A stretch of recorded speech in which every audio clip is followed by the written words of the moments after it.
اعوذ باللہ من الشیطان الرجیم بسم اللہ الرحمن الرحیم لا تحرک بہ لسانک لتعجل بہ، عجلت والا مضمون یہ بالکل ابتدا میں یہاں آیا تھا۔ اے نبی آپ اس قرآن کے اب دیکھیے، اب گفتگو حضور سے شروع ہو گئی۔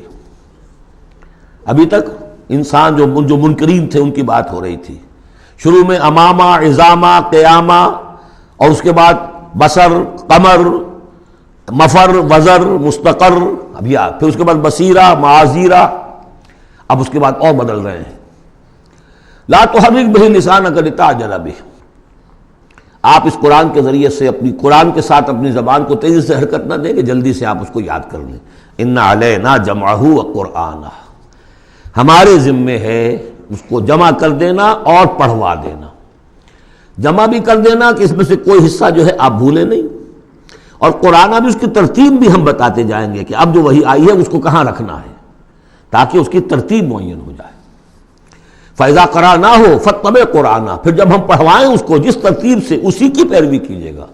یہ ترتیب وہ ہے ترتیب مصحف جس کے تحت کے قرآن مرتب کیا گیا، اور ہم مانتے ہیں کہ یہ ترتیب نزول کی نہیں ہے۔ نزول کے ساتھ ہی اللہ تعالیٰ کا حکم آتا تھا کہ اب یہ وحی فلاں جگہ ہوگی۔ ثم ان علینا بیانہ، پھر ہمارے ذمے ہے اس کو واضح کر دینا بھی، جیسے کہ ہم دیکھ چکے ہیں قرآن مجید کی تبیین کرتا ہے۔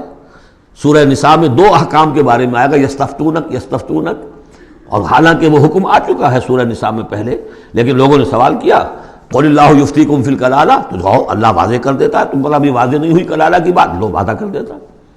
تو قرآن کے اندر بھی بعد میں واضح کر دی گئی چیزیں، اور یہ کہ پھر حدیث جو ہے سب سے بڑی شے ہے کہ جو اس کی بیان کرنے والی ہے۔ وہ جو انزلنا الیک الذکر لتبین للناس ما نزل الیہم، یہ ذکر ہم نے اے محمد آپ پر نازل کیا ہے تاکہ آپ واضح کریں اس کو ان لوگوں کے لیے جن کے لیے ہم نے اسے نازل کیا ہے۔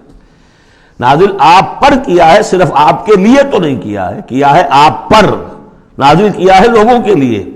اب ان کو واضح کرنا، اس کے اندر کہیں اگر کوئی اشکال ہو تو اسے حل کرنا، کہیں کوئی اگر اجمال ہے تو اس کی تفصیل بیان کرنا، یہ آپ کا کام۔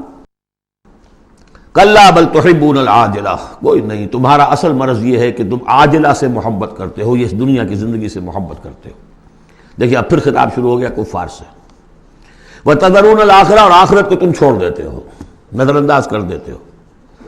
وجوہ یومئذ ناظرہ، حالانکہ بہت سے چہرے اس دن ہوں گے تر و تازہ، میدان قیامت میں کھڑے ہوں گے تو جیسے اسکول چلڈرن کھڑے ہوتے ہیں اپنا رزلٹ سننے کے لیے، تو بعضوں کے چہرے کھلے ہوتے ہیں، پہلے سے معلوم ہے انہیں کیا کچھ کر کے آئے تھے، اور بعض کے چہروں کے اوپر دھواں ہے، اس لیے ہے کہ انہیں پتا ہے کہ کیا ہی کچھ نہیں تھا، فیل تو ہونا ہی ہونا ہے۔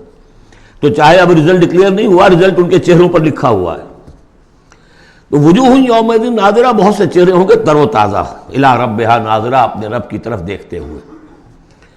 اس میں بعض لوگوں نے یہ کہا ہے کہ ناظرہ سے مراد ہے انتظار کر رہے ہوں گے اپنے رب کی رحمت کا، اس لیے کہ رویت باری تعالیٰ جو ہے وہ تو ممکن نہیں ہے کہ میدان حشر میں ہو جائے، لیکن میرے نزدیک انہی حضرات کی رائے زیادہ صائب ہے جو سمجھتے ہیں کہ رویت ہوگی۔ اہل ایمان کو عین میدان حشر میں بھی ایک درجے کی رویت باری تعالیٰ سے مشرف کیا جائے گا۔